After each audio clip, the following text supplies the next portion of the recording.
got so much motherfucking design on right now.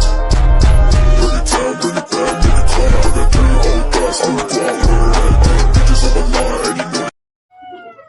Suatu limbah digolongkan sebagai limbah B3 bila mengandung bahan berbahaya atau beracun yang sifat dan konsentrasinya, baik langsung maupun tidak langsung, dapat merusak atau mencemarkan lingkungan hidup atau membahayakan kesehatan manusia.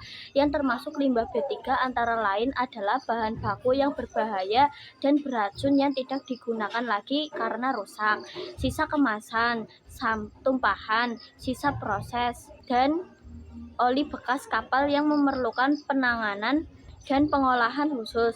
Bahan-bahan ini termasuk limbah B3 bila memiliki salah satu atau lebih karakteristik berikut: mudah meledak, mudah terbakar, bersifat reaktif, beracun, menyebabkan infeksi, bersifat korosif, dan lain-lain, yang bila diuji dengan toksikologi dapat diketahui termasuk limbah B3.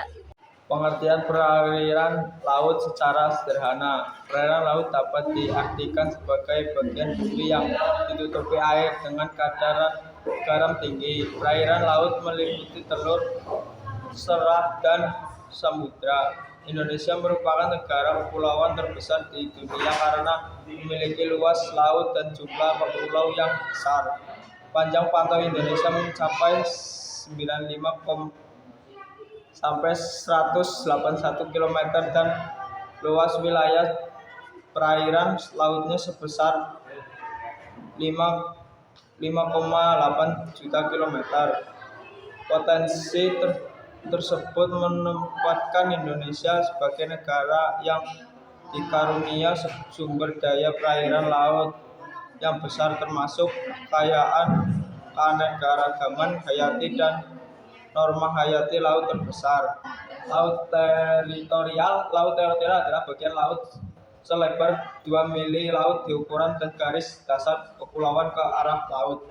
Garis dasar kepulauan adalah garis yang menghubungkan titik-titik terluar dari pulau terluar, dengan catatan bahwa dalam garis dasar tersebut sudah termasuk pulau-pulau utama yang mempunyai rasio antara daerah air dan daerah daratan, termasuk atol adalah antara 1:1 atau 9:1. Panjang garis dasar tersebut tidak melebihi 100 mil atau kecuali sampai 3% dari jumlah garis dasar yang menutupi kepulauan boleh melebihi panjang tersebut. Panjang maksimal 125 mil laut. Perairan kepulauan. Perairan kepulauan adalah perairan yang ada dalam wilayah negara kepulauan. Antara pulau-pulau tersebut juga perairan Nusantara. Perairan kepulauan dibatasi oleh garis dasar perairan. Pedalaman. Perairan kepulauan adalah salah satu wilayah kedaulatan negara bersama ruang udara di antaranya atas tanah serta di bawah tanah. 3. Perairan pedalaman atau internal waters.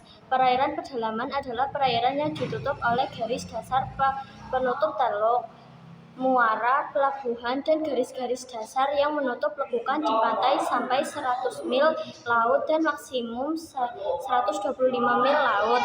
Dengan kata lain, perairan pedalaman adalah bagian dari laut yang berada ke arah daratan dari garis dasar kepulauan. 4. Zona tambahan atau contiguous zone. Zona tambahan adalah bagian laut selebar 12 mil laut, ditambah pada laut teritorial, sehingga kalau dihitung dari garis dasar laut teritorial berjarak 24 mil laut.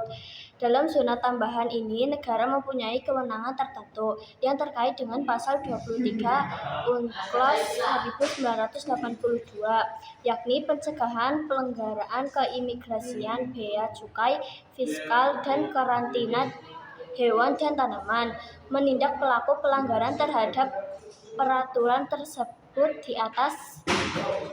5. Zona ekonomi eksklusif atau Exclusive Economic Zone. Zona ekonomi eksklusif adalah bagian laut selebar 200 mil laut diukur dari garis dasar laut teritorial. Zona ini dititipkan kepada semua negara pantai negara kepulauan, dan negara-negara pulau. Sebagai warisan umat manusia, zona ini bukan wilayah kedaulatan dari negara yang secara efektif adalah selebar 188 mil laut, karena yang 12 mil laut adalah laut teritorial dari negara. 6. Landas kontinen atau Continental Shelf. UNCLOS 1982 mengubah secara signifikan kriteria dalam penetapan batas luar atau outer limit, sebagaimana ditetapkan dalam Konvensi Geneva 1958. Landas kontinen adalah dasar laut dan tanah di bawah dasar laut di luar laut teritorial dan merupakan kelanjutan atau prolongation dari wilayah daratan sampai tepi luar dari batas kontinen atau the outer edge of the continental margin. Manfaat perairan laut. Sebagai perairan umum atau perairan darat, perairan laut juga sangat bermanfaat bagi kehidupan kita. Secara umum, perairan laut dapat dimanfaat sebagai sarana transportasi usaha perikanan, usaha pertambangan, usaha obat-obatan dan kosmetik, sumber energi, pariwisata, pendidikan dan penelitian, serta pertahanan keamanan negara. Volume dari nilai potensi sumber daya perairan laut jelas lebih besar dibandingkan dengan sumber daya perairan umum, karena memang wilayah perairan laut 10 kali lebih luas dibandingkan perairan umum. Berikut beberapa penyebab kerusakan laut, diantaranya 1. Merusak terumbu karang, 2. Membuang sampah sembarangan, 3. Penggunaan pupuk pestisida buatan, 4. Penggunaan air secara boros, 5.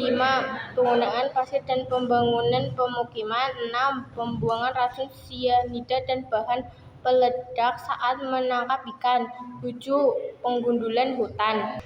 1. Penggunaan bukit harimau dan bahan peledak. Pada penggunaan air di laut, manusia tidak dianjurkan menggunakan pukat harimau.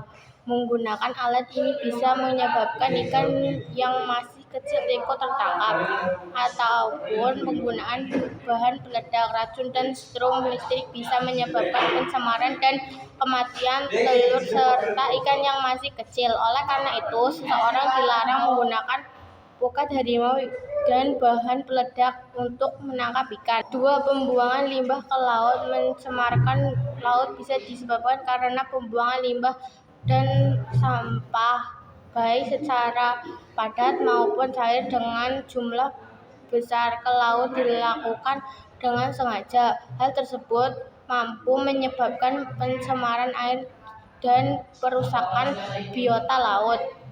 3. Tumpukan minyak dan pembuangan zat-zat yang berbahaya dari kapal. Pencemaran terbesar di laut juga berasal dari kendaraan air. Kapal-kapal yang berlayar mengeluarkan limbah tidak sesuai produk operasionalnya bisa menyebabkan air tercemar. Tidak hanya itu saja, muatan kapal berupa minyak yang tumpah ke perairan laut dapat menyebabkan kematian pada biota dan burung-burung yang hidup di laut. Kenaikan permukaan air laut adalah salah satu dampak pemanasan global yang saling terkenal. Ada 2 penyebab suhu yang lebih tinggi menyebabkan naiknya permukaan air laut. 1. Mencairnya lapisan es dan glaster, serta 2. Askripsi internal air laut. Berapa kenaikan permukaan air laut sejak tahun 1800? Permukaan laut global telah meningkat rata-rata 0,20 dan 0,30 meter, 2-12 inci.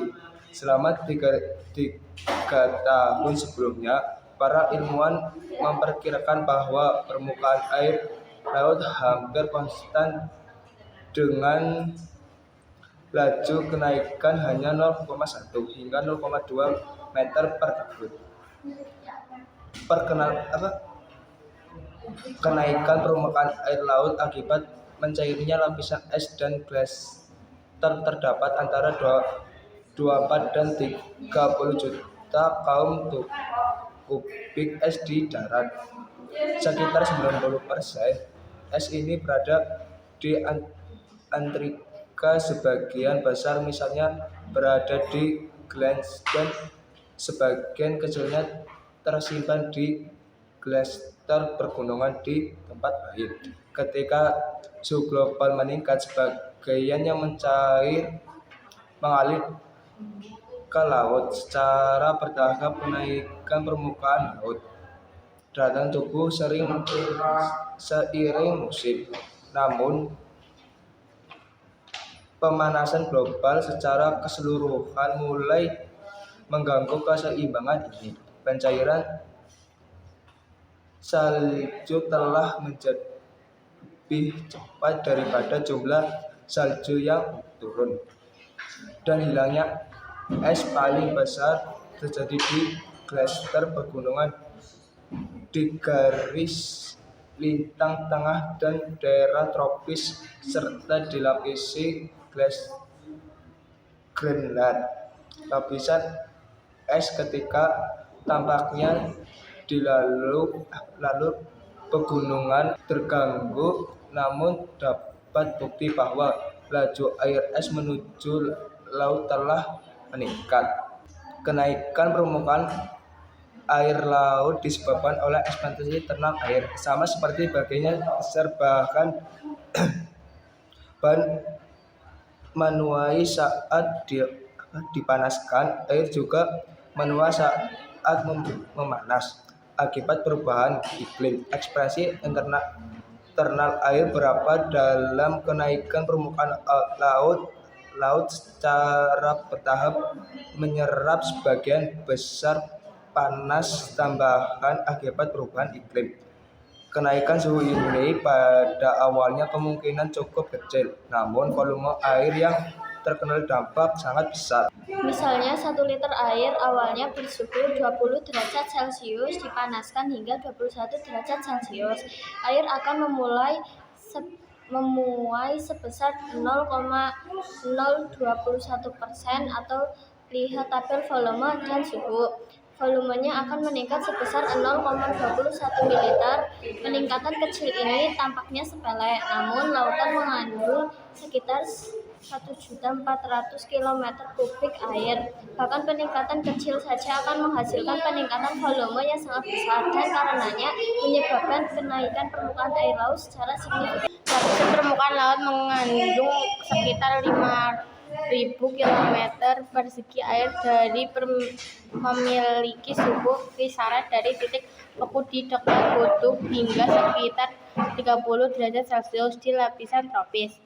Di tengah laut, tempat termokir menghasilkan transisi dari permukaan hangat ke perairan dalam yang dingin, mampu sekitar 4.600 km persegi air dan mencakup rentan suhu yang luas. Laut dalam penampungan air paling banyak, yaitu sekitar 8.900 km persegi, sebesar 4 derajat Celcius atau kurang. Laut juga tidak mudah mengalami perluasan karena suhunya sedikit meningkat. Bagaimana panas mempengaruhi lautan dan bagaimana pengaruhnya terhadap lautan di masa depan merupakan bidang penelitian yang aktif.